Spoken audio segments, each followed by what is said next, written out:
eu queria fazer uma pergunta para vocês. Você sabe o dia que você aceitou Jesus? Bom, se você é cristão, você sabe muito bem do que eu estou falando. Geralmente, o dia que a gente aceita Jesus marca a nossa vida, né? Eu me lembro do dia que eu aceitei Jesus. Isso deve ter... O Igor tem 24. Isso deve ter uns 21, 22 anos.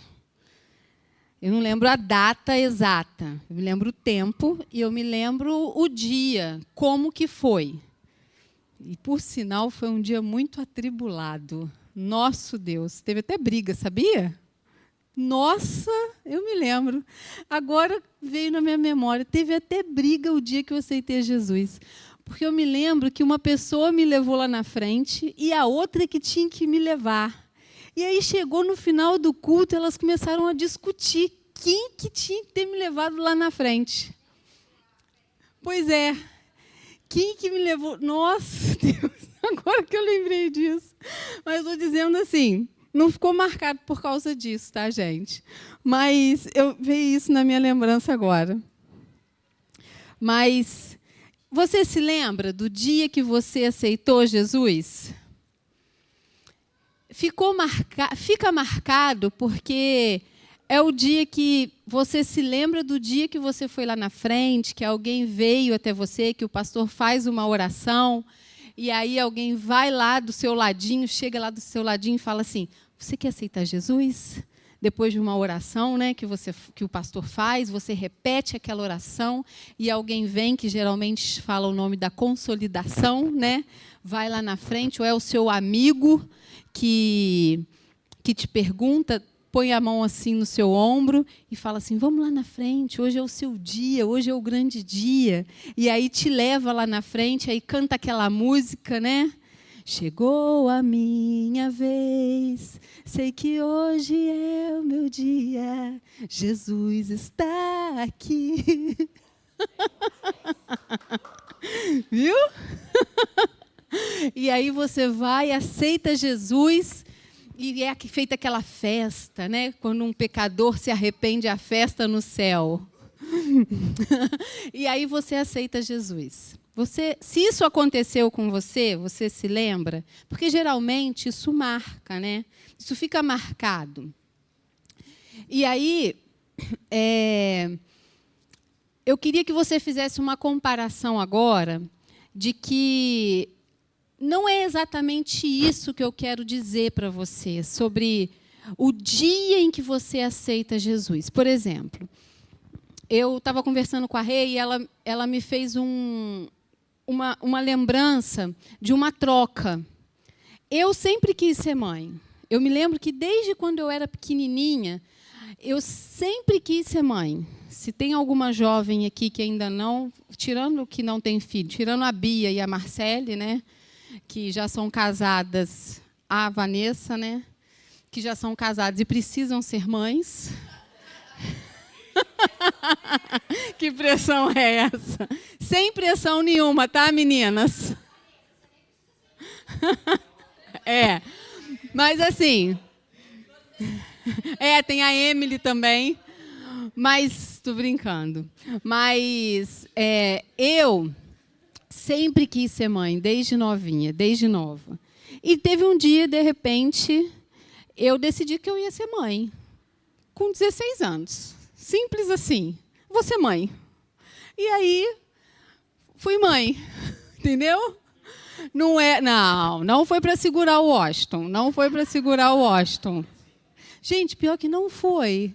Não passou isso pela minha cabeça. Eu pensava assim, vou ficar grávida e aí meu pai me ajuda. Pensei assim, ainda bem que o Washington foi homem o suficiente e me... e me assumiu. Ainda bem, senão eu estava ferrada, né? Hoje eu ia ser mãe solo. Ainda bem, mas enfim. E aí eu decidi que eu ia ser mãe. Eu sempre tive um sonho de ser mãe. Mas o que eu quero dizer para você é o seguinte. Eu sempre tive o sonho de ser mãe, mas eu não fui mãe assim que o Igor nasceu. eu fui mãe, eu realizei o meu sonho no momento em que o Igor foi concebido. No momento em que o Igor foi gerado, fecundado ali. Ali eu já era mãe. Entende? Assim é quando a gente aceita Jesus. Hoje, nós vamos entender qual é a diferença de eu ir lá na frente e de eu realmente aceitar a Jesus. A pregação de hoje, nós vamos sair daqui entendendo ou refletindo. Se você não concordar comigo, está tudo bem. Fernanda, eu acho que eu aceitei realmente a Jesus de fato naquele dia que foi feito o apelo e eu aceitei a Jesus. Ótimo. Eu aceitei a Jesus, fui lá na frente e hoje eu, como diz o Adriano, criei em Jesus, né, Adriano? Eu falo muito sobre isso. O Adriano mudou a minha perspectiva de aceitar Jesus, criei em Jesus. Mas a gente vai saber qual é a diferença de quando é feito o apelo e você vai lá na frente e quando eu aceito a Jesus de fato. A gente tem algumas experiências aqui na capela sobre essa diferença de aceitar Jesus e de você realmente ter Jesus concebido em você, entende? Biblicamente, não existe essa coisa de a palavra aceitar Jesus. Biblicamente, isso não existe. E aí, eu vou te contar uma historinha de quem criou esse termo aceitar a Jesus. Quem criou esse termo foi Charles Finney. Ele era da igreja presbiteriana e era uma pessoa muito espiritual. Ele cria de que as pessoas deveriam aceitar e crer no sacrifício que Jesus fez na cruz do Calvário. Então, ele acreditava em toda aquela espiritualidade, ele acreditava que as pessoas realmente deveriam crer no sacrifício que Jesus fez na cruz do Calvário. E que, querendo ou não, era verdade, a gente precisa realmente crer. Mas ele achava que deveria ser de uma forma muito imposta, para vocês poderem acreditar. E um dia, ele foi pastorear a igreja de Spurgeon, que era batista, teve uma depressão e precisou se afastar da igreja. Um dia, Finney chamou os diáconos da igreja e falou assim, olha, vocês vão passear pelo meio da igreja e vão observar. Se tiver alguém durante o culto, durante o louvor, por exemplo, ou durante o culto, quando terminar o louvor, tiver alguém emocionado, alguém chorando, vocês vão e levam essa pessoa lá na frente. E assim os diáconos fizeram. Sabe quando está aquela palavra poderosa? E aí a pessoa está emocionada, chorando. E aí os diáconos foram, pegavam aquela pessoa e levavam aquela pessoa lá na frente. O diácono mais antigo não fez aquilo que Finney falou que ele tinha que fazer, que os diáconos tinham que fazer. E aí ele chegou e falou assim para o diácono, mas como assim? Por que você não fez o que eu falei para vocês fazerem, o que os outros diáconos fizeram? E aí o diácono pegou e falou assim, o meu mestre Spurgeon, ele disse que se a chama foi acesa, no outro dia, ela continuaria acesa. E aí ele disse assim, mas se aquela pessoa morresse no outro dia, e se as adversidades do dia a dia fizesse com que ela esquecesse aquela emoção, a gente teria perdido uma alma e ele ia para o inferno. Por que você fez isso? Mas o meu mestre me ensinou que se aquela chama tivesse sido acendida pelo Espírito, no outro dia ela ainda estaria acesa. Porque na época de Spurgeon, o que eles faziam? Eles iriam visitar as pessoas durante a semana nas casas. Porque o que era pregado nos cultos, se eles estivessem sido tocados, vamos dizer assim, pelo Espírito Santo, aquilo ainda estaria aceso. E a transformação estaria sendo feita. Então, aí o que eles fariam? Faziam as visitas E aí eles receberiam a palavra, eles davam a continuidade, vamos dizer assim, num discipulado, né? E aí o diácono falou aquilo para Finem. E Finem teve que ouvir aquilo e ficar quieto. E depois vem o movimento pentecostal, que pegou a base de Finem, que estava muito focado em evangelismo, e foi aí que surgiu o apelo. Que eu aceitei a Jesus, e eu creio que muitos daqui aceitaram a Jesus através desse apelo. E hoje, com o passar do tempo, as divisões das denominações passou a ter essa disputa de quantas almas que eu aceito para Jesus na minha igreja. Eu não sei se vocês já até viram que no final do culto o pastor fala: hoje foram 30 almas para Jesus, hoje foram 150 almas para Jesus. E assim vai se crescendo o neopentecostal. Eu não sei falar essa palavra. Eu sei que é neopentecostal, mas aí é neopentecostal. É isso aí. É essa palavra, não sei falar essa palavra. Neopentecostalismo. Desiste. E aí... Oi?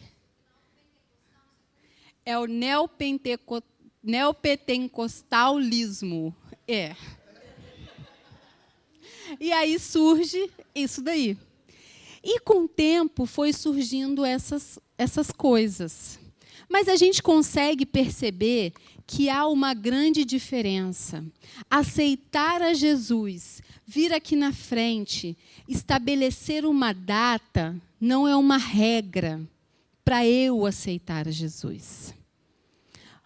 As coisas com relação às nossas vidas e aceitar a Jesus, a cada tempo que passa, estão mudando.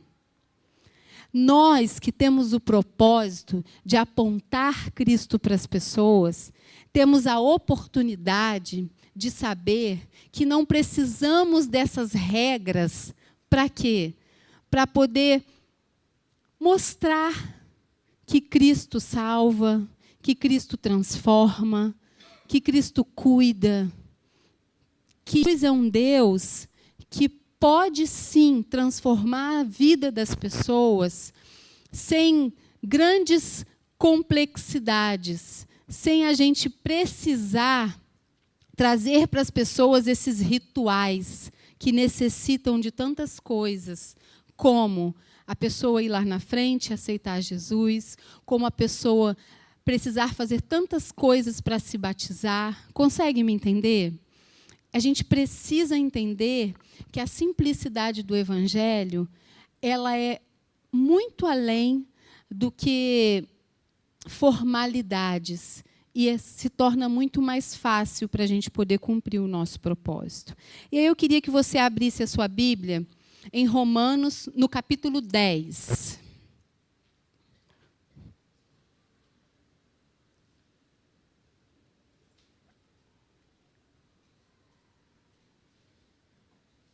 Romano, capítulo 10, nós vamos ler todo o capítulo. E vamos focar em alguns versículos. Mas vamos ler todo o capítulo para a gente poder entender o contexto. Tá? Meus irmãos, desejo de todo o coração que meu propósito...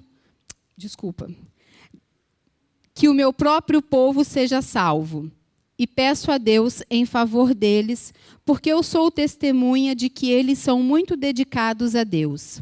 Mas a dedicação deles não está baseada no verdadeiro conhecimento, pois eles não conhecem a maneira como Deus aceita as pessoas e assim têm procurado conseguido isso da sua própria maneira. Eles rejeitaram o modo de Deus aceitar as pessoas. Porque com Cristo a lei chegou ao fim, e assim os que creem é que são aceitos por Deus. Pois o que Moisés escreveu a respeito das pessoas serem aceitas por Deus pela obediência à lei foi isto: viverá aquele que fizer o que a lei manda. Porém, quanto a ser aceito por Deus por meio da fé, Moisés diz o seguinte: não fique pensando assim, quem vai subir até o céu, isto é, para trazer Cristo do céu. Nem pergunte, quem descerá ao mundo lá de baixo, isto é, para fazer com que Cristo suba do mundo dos mortos. O que Moisés diz é isso: a mensagem de Deus está perto de você, nos seus lábios e no seu coração. Isto é, a mensagem de fé que anunciamos. Se você disser com a sua boca, Jesus é Senhor, e no seu coração crer que Deus ressuscitou Jesus, você será salvo.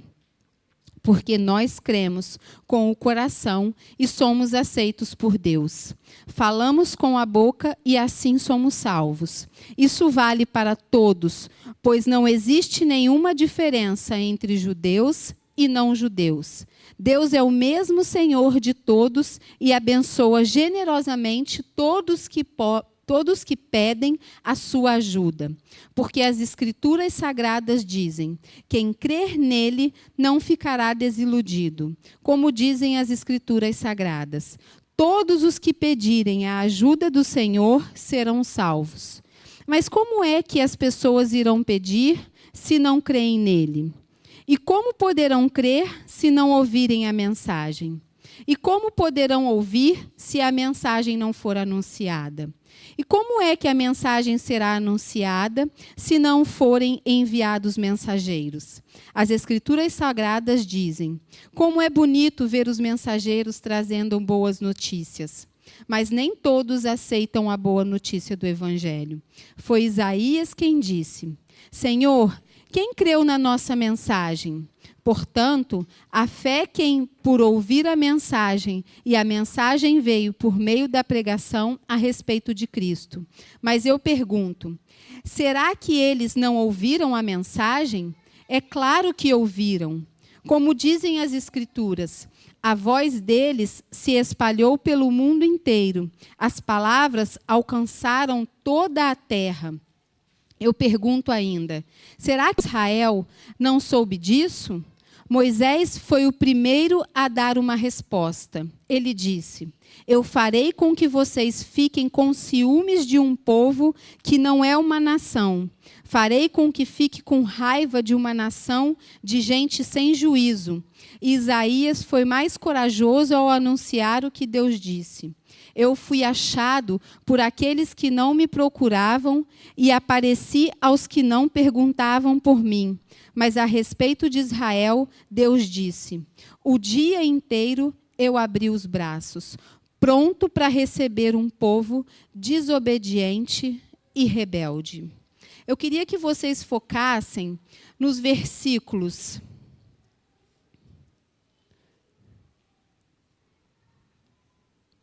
9 a 13. Vamos ler de novo, os versículos 9 a 13, que dizem assim: se você disser com a sua boca, Jesus é Senhor, e no seu coração crê que Deus ressuscitou Jesus, você será salvo. Porque nós cremos com o coração e somos aceitos por Deus. Falamos com a boca e assim somos salvos. Isso vale para todos, pois não existe nenhuma diferença entre judeus e não judeus.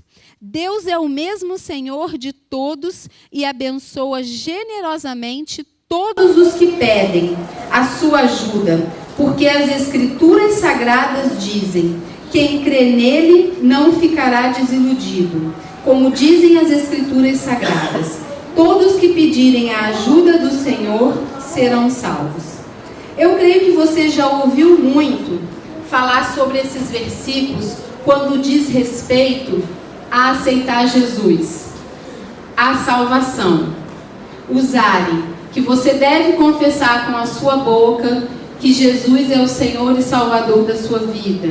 Com outras palavras, né? Falam-se muito nesse texto.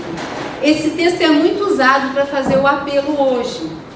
Mas ele foi escrito num conceito de perseguição dos judeus naquela época, e não um conceito para salvação em si. Eles estavam sendo perseguidos e precisavam confirmar com a sua boca, porque estavam num conceito de perseguição e eles deixaram de crer que realmente Jesus era aquele que salvava. Então, os judeus, eles precisavam confirmar naquilo que eles criam. Então, esse texto era para aquela época. Eles precisavam confirmar com a sua boca de que eles criam que Jesus era o Salvador da vida deles. Então, isso não vale para todos. Todos já criam que Jesus era o Senhor. Mas como eles estavam sendo perseguidos, e isso entrou como uma dúvida, eles realmente precisavam confirmar de que eles acreditavam de que Jesus Cristo era o Senhor. Então eles precisavam fazer essa confissão. Então esse texto era para aquela época e não para hoje, entende? Hoje, a partir do momento que você reconhece o sacrifício que Jesus fez, você já está dizendo, não, eu creio que Jesus é o Senhor da minha vida. Então você, não é uma regra, não é uma forma que você precisa realmente declarar. Não é o declarar com a sua boca que vai dizer que você realmente está salvo. Porque nós vamos entender agora. Na verdade, não existe um aceitar Jesus. Por quê? Porque Ele já te salvou. A gente já... Não sei se com você... toda vez que a gente que faz o apelo e a gente aceita Jesus e a gente vai lá na frente, é o momento da gente chorar e dizer assim: você aceita Jesus como Senhor e Salvador da sua vida? Eu aceito. Eu estou aqui, Jesus, eu aceito. Na verdade era para ser o contrário, né? Era para ser o contrário. Jesus te aceitou. Jesus, obrigada porque você me aceitou. E aí que era para ser o momento da gente se emocionar, da gente chorar, da gente se derramar. Cara, Igor, Jesus te aceitou. Fernanda, eu não acredito, Jesus me aceitou. Obrigada, eu estou tão emocionado, eu estou tão feliz. Por que não é assim, gente? Não, fala sério. Por que não é assim? Por que a gente, o ser humano é uma raça mesmo, né? Não, de verdade.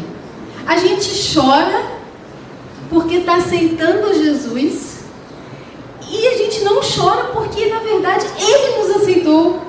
Somos pobres, nus, pecadores, ruim a beça, não merecemos nada. Cara, Jesus te aceitou assim mesmo. Tipo assim, não fez mais do que a obrigação dele. Sabe? Cara, Jesus me aceitou? Não fez. Fez mais do que a obrigação dele. Ele é Jesus? Ele é Jesus? Não, gente. Não. Tá tudo errado. Não é bem assim, sabe? Jesus é Jesus. Não é bem assim. É por isso que eu digo, não é com confessar com a nossa boca, não é com levantar as mãos, não é ir lá na frente, não é nada, porque Ele já nos aceitou. Entende? Porque Ele nos ama, porque a gente não merece nada e ainda assim Jesus já nos aceitou. Nós já fomos aceitos. E se Ele já nos aceitou, e a partir disso, quando nós descobrimos isso, nós damos lugar, a gente deixa Jesus agir através das nossas vidas, sabe? E não é um ir lá na frente, não é um levantar a mão, não é um fazer nada que vai fazer com que a gente precise fazer com que isso se torne realidade na nossa vida. Sabe o que é? É o dia a dia.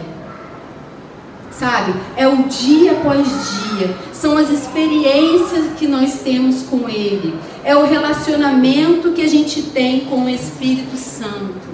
Mas, Fernanda, agora você me confundiu. Como que é isso? É um posicionamento. Para começar, é um posicionamento, sabe? Porque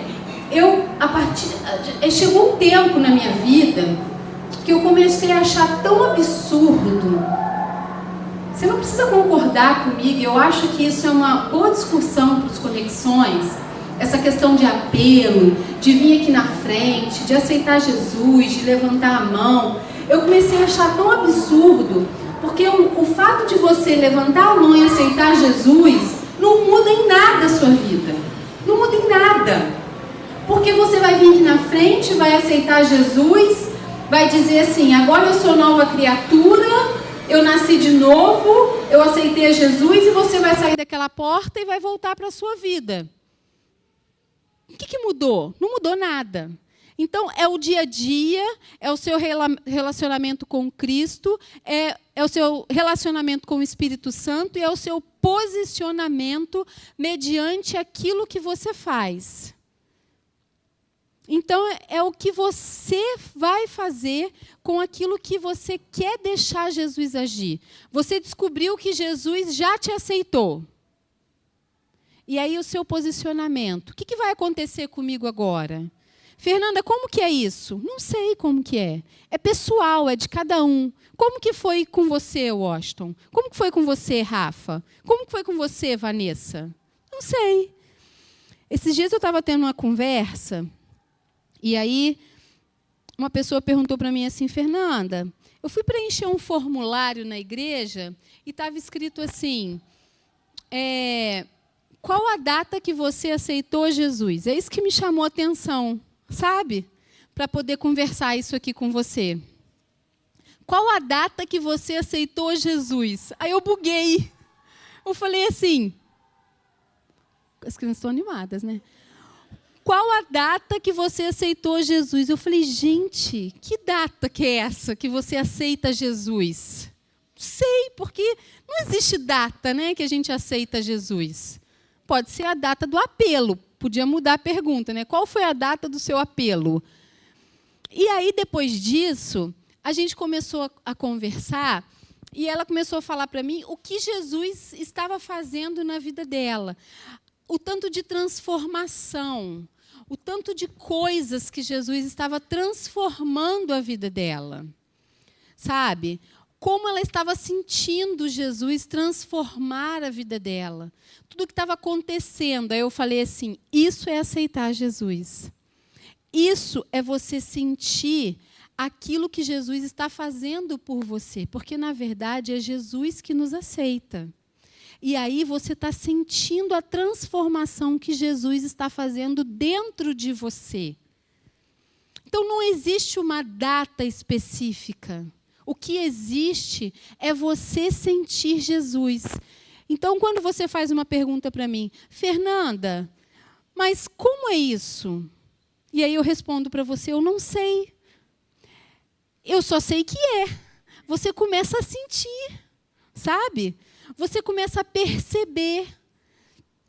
E aí, cada vez que a gente se encontra, e as nossas conversas, e aí a gente conversa e ela fala assim, Fernanda, essa semana aconteceu isso, isso e isso. É Jesus fazendo. Aconteceu isso, isso e isso. É Jesus fazendo. Então, é assim. É Jesus fazendo. É um dia após o outro. É um momento após o outro. Sabe quando a gente escuta aquelas versões de... Quando a gente sente borboleta no estômago... que eu já vi em filme, né? Não sei se isso é verdade, mas que a gente vai sentindo aquelas coisas assim. É isso que Jesus faz. É isso que Jesus faz. Efésios, no capítulo 2, 8 e 9, diz assim, pois pela graça de Deus, vocês são salvos, por meio da fé. Isso não vem de vocês, mas é um presente dado por Deus. A salvação não é o resultado dos esforços de vocês. Portanto, ninguém pode se orgulhar de tê-la.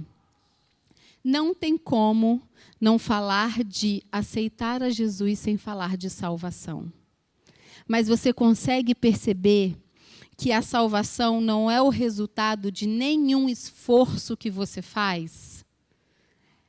É um resultado de nada que você faça. Aceitar a Jesus é igual à salvação, certo?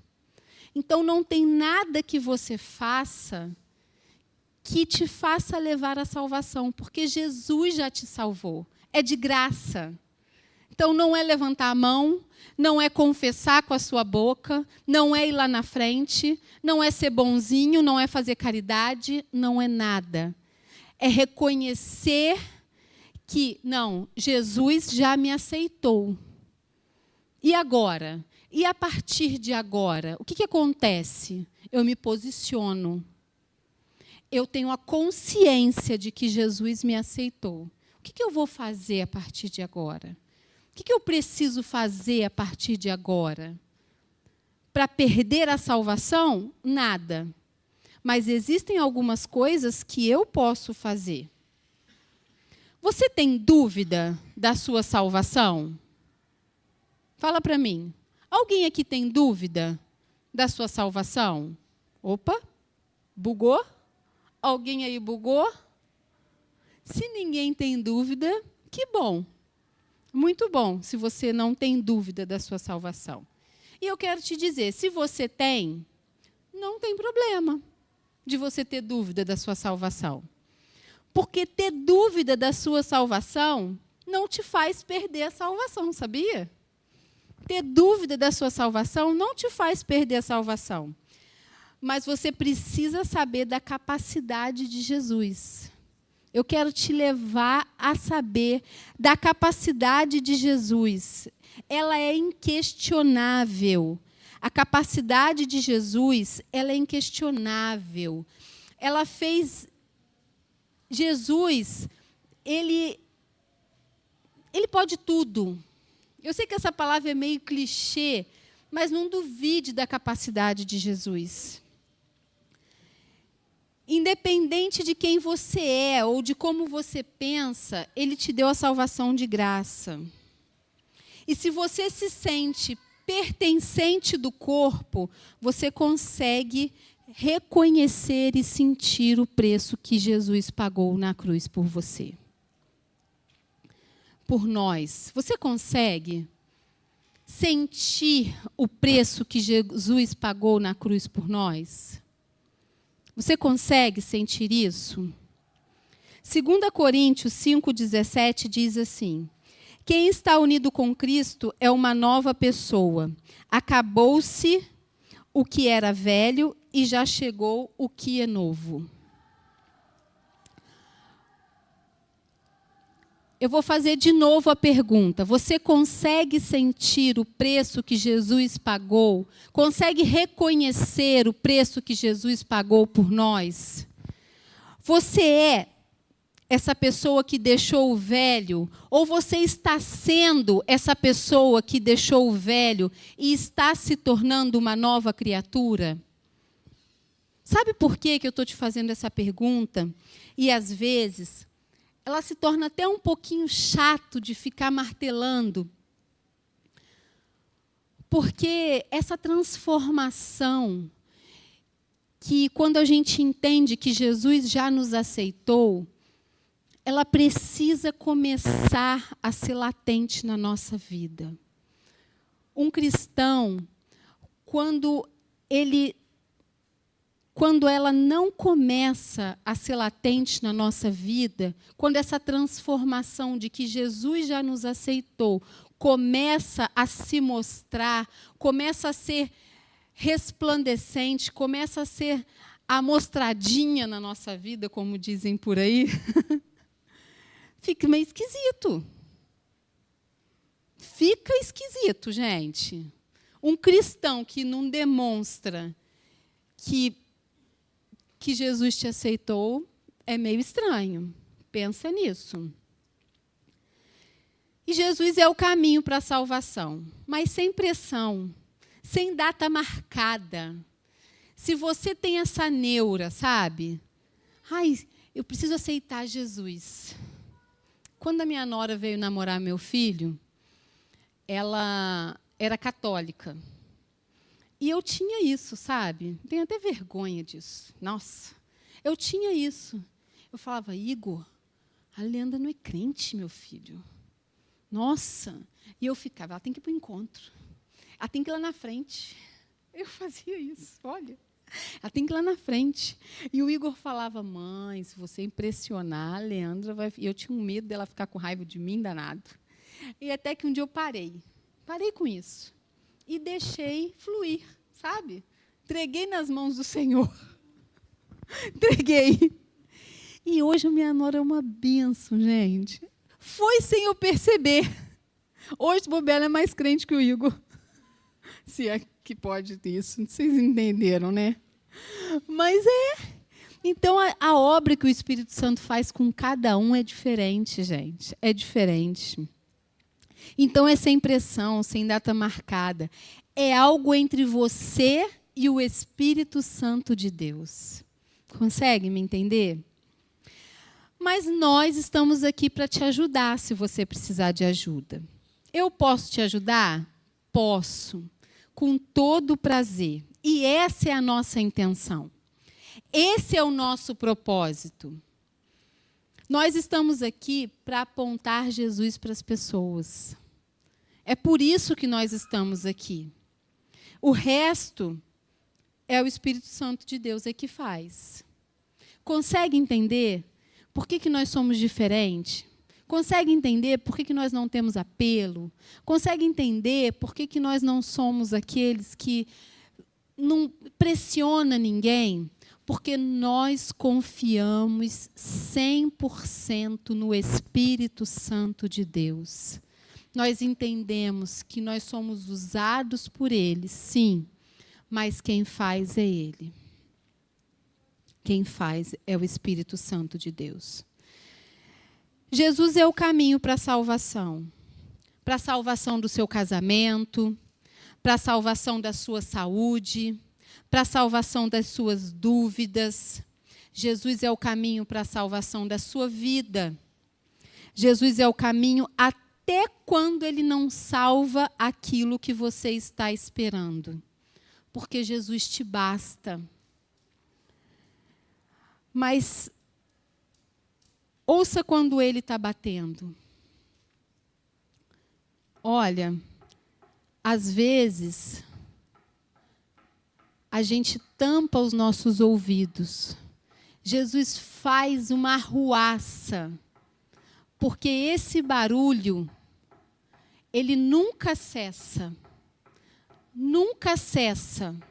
O tempo inteiro ele está batendo. Ele quer entrar. E basta você deixar. Porque ele já está ali, ó. Há muito tempo. Só falta você perceber. Só falta você perceber. É o que falta. Nós precisamos entender que nós já fomos aceitos por Jesus. Entende? Nós já fomos aceitos por Jesus. E o que nós estamos fazendo no nosso dia a dia a partir disso? Quem nós estamos sendo a partir de que Jesus já nos aceitou? O que de diferente nós estamos fazendo? Eu queria que vocês fossem embora com essa reflexão. E se você não entendeu nada do que eu falei, eu estou aqui para te ajudar. O Washington está aqui para te ajudar. Todos nós estamos aqui para poder te ajudar. Os grupos de conexão estão aqui para te ajudar. E vai ser o maior prazer. Vamos orar? Se você puder ficar de pé.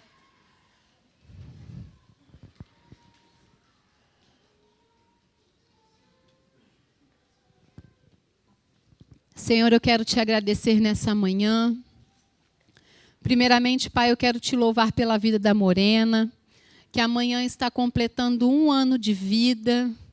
Deus, obrigada, Pai, pelo dom da vida.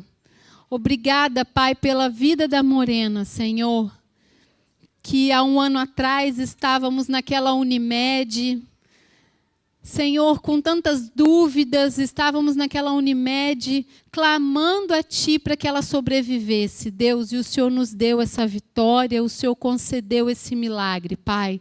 Muito obrigada, Senhor. Obrigada, Jesus, porque o Senhor nos aceitou. Obrigada, Senhor, porque o Senhor nos deu a salvação, mesmo sem nós merecermos, Deus.